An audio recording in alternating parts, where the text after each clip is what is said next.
Good morning. इससे पहले वाले वीडियो में हमने गर्भकालीन विषाक्तता टॉक्सीमिया ऑफ प्रेगनेंसी शुरू किया था। उसके दो प्रकार थे, एक्यूट टॉक्सीमिया और क्रोनिक टॉक्सीमिया। तो हमने एक्यूट टॉक्सीमिया में पढ़ा था प्री एक्लेम्पसिया, जिसके हमने लक्षण और इसको ये उपचार कैसे कर सकते हैं, उसकी रोकथाम कैसे की जा सकती है, उसका सेकेंड पार्ट है एक्लेम्पसिया। एक्लेम्पसिया जो होती है प्री एक्लेम्पसिया की तीव्र एवं बिगड़ी हुई स्थिति है, यानी कि पहले प्री एक्लेम्पसिया होता है, अगर उसका समय पे उपचार ना किया जाए तो ये जो स्थिति होती है एक्लेम्पसिया में परिवर्तित हो जाती है। तो ये बहुत ही गंभीर स्थिति मानी गई है, क्योंकि इसके अंदर पेशी ऐंठन एवं कोमा जैसी स्थिति भी देखने को मिलती है, और कई बार ये माँ और बच्चे दोनों की मृत्यु का कारण भी बन सकता है। तो इसके लक्षण क्या होते हैं देख लेते हैं। इसके गंभीर लक्षण एवं संकेत मिलते हैं। इस स्थिति में वॉमिटिंग, तीव्र सर दर्द, आंखों के आगे अंधेरा छा जाना, पेट में दर्द होना, ये लक्षण दिखाई पड़ते हैं। इसके अलावा बिजली सा कौंधना, यानी कि एक्लेम्पसिया का एक ग्रीक शब्द है जिसका अर्थ है बिजली सा कौंधना, यानी कि रोगी की आंखों के आगे बिजली कौंधने जैसा आभास होता है। इसमें बीपी, हाई ब्लड मतलब जो ब्लड प्रेशर होता है बहुत ज़्यादा बढ़ जाता है, 160 से 100 mmHg से बढ़कर 200 से अपॉन 100 mmHg हो जाता है। उच्च रक्तचाप की स्थिति में रोगी में मूर्छा भी आ जाती है, यानी कि बेहोशी आती है। शरीर की अच्छी पेशियाँ में तीव्र ऐंठन होने लगती है, बेचैन होने लगता है, रोगी को प्रोटीन यूरिया हो जाता है, कभी कभी कोमा की स्थिति से भी गुजरना पड़ता है। तीव्र ज्वर यानी कि बुखार जो होता है 103 डिग्री फ़ारेनहाइट या इससे भी अधिक हो जाता है, और जो पल्स रेट होती है वो भी बढ़कर 120 प्रति मिनट तक हो जाती है। तो यह है एक्लेम्पसिया के संकेत या लक्षण। एक्लेम्पसिया की जो अवस्थाएं होती है उनको 4 भागों में बांटा गया है। पहला है पूर्व सूचक अवस्था, इसमें 25 से 30 सेकंड तक रहती है। इस अवस्था में रोगी की आंखों के आगे धुंधलापन छा जाता है, बिजली कौंधे जैसा अनुभव होता है, ऊपर की ओर ये दाएं बाएं घूम जाती है, चेहरे की मांसपेशियों में फड़कन होने लगती है और रोगी बेचैन होने लगता है। सेकंड आती है तानात्मक अवस्था। तानात्मक अवस्था 25 से 30 सेकंड तक रहती है।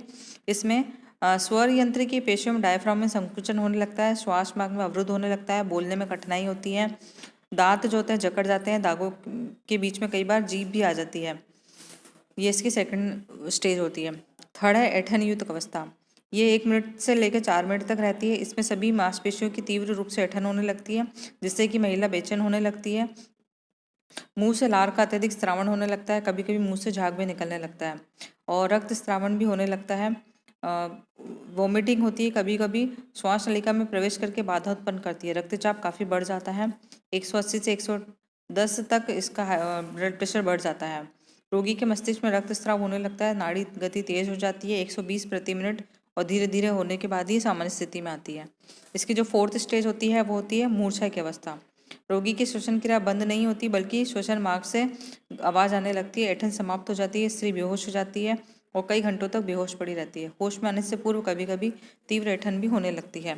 तो ये एक्लेम्पसिया की कुछ अवस्थाएं हैं। फिर हम देखते हैं कि एक्लेम्पसिया का उपचार कैसे कर सकते हैं। रोगी को शीघ्र ही अस्पताल ले जाना चाहिए और कुशल चिकित्सक को दिखाना चाहिए। मस्तिष्क की संवेदनशीलता कम करनी चाहिए। उच्च रक्तचाप को कम करने के लिए औषधियों का प्रयोग करना चाहिए। रोगी को शांत वातावरण में रखना चाहिए। सूजन कम करने हेतु शरीर में एकत्रित पानी व लवण के निष्कासन का प्रयत्न करना चाहिए।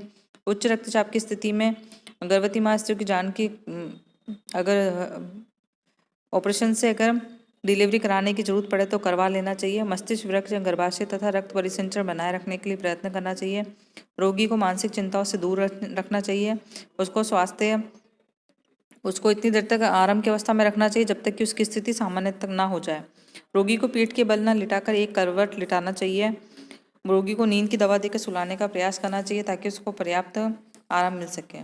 तो ये कुछ ऐसे उपचार हैं जो हम घर पे कर सकते हैं।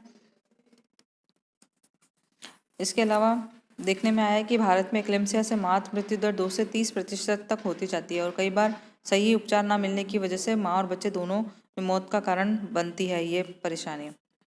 अब इसी की सेकंड है, हमने पहले पढ़ा था क्रोनिक विषाक्तता। सेकंड जो है इसी गर्भकाल के दौरान ही होती है। इसमें विषाक्तता अक्सर उन गर्भवती महिलाओं को होती है जिन्हें पूर्व पहले से ही जिनको हाई ब्लड प्रेशर की परेशानी है या गुर्दे संबंधी कोई बीमारी है।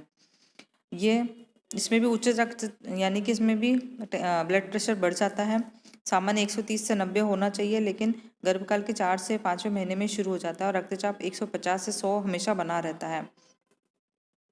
इसमें शरीर से अधिक पसीना निकलता है, चेहरा सफ़ेद पड़ जाता है, सिर दर्द, जटिलताएं अक्सर बनी रहती है। हमेशा उच्च रक्तचाप बनने से मस्तिष्क की धमनियों के फटने का डर रहता है और कई बार कार्डियक फेलियर होने की स्थिति भी बन जाती है। इसके कुछ कारण होते हैं, जैसे कि जिन्हें प्रारंभ से ही ब्लड प्रेशर की बीमारी है उनको अक्सर ये लक्षण देखने को मिलते हैं, या वृक्क में पथरी होने, किडनी में अगर उनके स्टोन है तो भी उच्च रक्तचाप हो सकता है। मानसिक चिंताएं के कारण भी हो जाता है।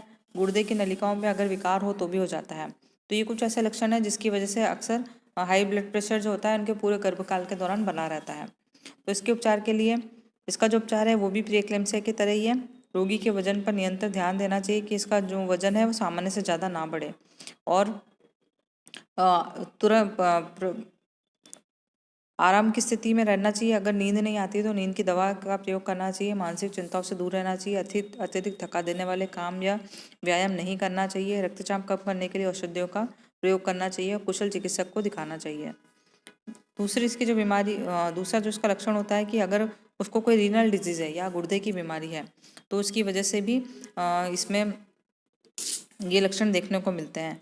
गुर्दे की बीमारी होने पर तीव्र गुर्दे की बीमारी का प्रारंभ शिशुअवस्था बाल्यावस्था से ही हो जाता है, परंतु इतना कम होता है कि आसानी से पता नहीं लगता है। और लक्षण जो होते हैं गुर्दे की बीमारी, दोनों ही परिस्थितियों में रोगी की पीठ में दर्द, वमन, ज्वर होता है, और इसमें टेस्ट करने से पता चलता है कि पीठ में असहनीय दर्द होता है। गुर्दे के आसपास दर्द और सूजन देखने को मिलती है। कंपन के साथ तीव्र बुखार हो जाता है। नाड़ी की गति यानी कि पल्स रेट जो होती है 120 प्रति मिनट तक हो जाती है, और इसको वॉमिटिंग बार बार होती है। शरीर में पानी की कमी हो जाती है जिससे कि टॉक्सिसिटी यानी कि विषाक्तता की स्थिति उत्पन्न हो जाती है। इसके उपचार के लिए रोगी को पूर्णतः आराम की स्थिति की आवश्यकता होती है। तरल पेय पदार्थ जैसे कि फलों के रस, दूध, छाछ अधिक से अधिक सेवन कराना चाहिए। अगर उसको लगातार उल्टियाँ हो रही तो शीरा द्वारा तरल पदार्थ दिया जाना चाहिए, यानी कि ड्रिप लगाकर। रोगी को प्रतिदिन कम से कम 6 से 7 गिलास पानी पीना चाहिए। रोगी को गर्म रखना चाहिए। कंबल अथवा कपड़े पर लिटाना चाहिए जिससे कि पसीना आना है। रोगी को इस प्रकार लिटाना चाहिए किडनी पर कम से कम भार पड़े। संक्रमण को रोकने के लिए एंटीबायोटिक औषधियों का प्रयोग किया जाना चाहिए। मूत्र निष्कासन मात्रा को नियमित रूप से रिकॉर्ड करते रहना चाहिए ताकि गुर्दे की कार्य क्षमता का पता चले। तो यह है क्रोनिक विषाक्तता, और ये अधिकतर उन्हीं को होती है जिनको पहले से ही अगर रीनल डिजीज़ है या जिनको हाई ब्लड प्रेशर की समस्या बनी रहती है, तो उन प्रेग्नेंट वुमेंस के अंदर ये क्रोनिक टॉक्सीमिया की स्थिति देखने को मिलती है। तो अभी हमने देख लिया कि गर्भावस्था के दौरान ये दो प्रकार की स्थिति बनती है। एक होती है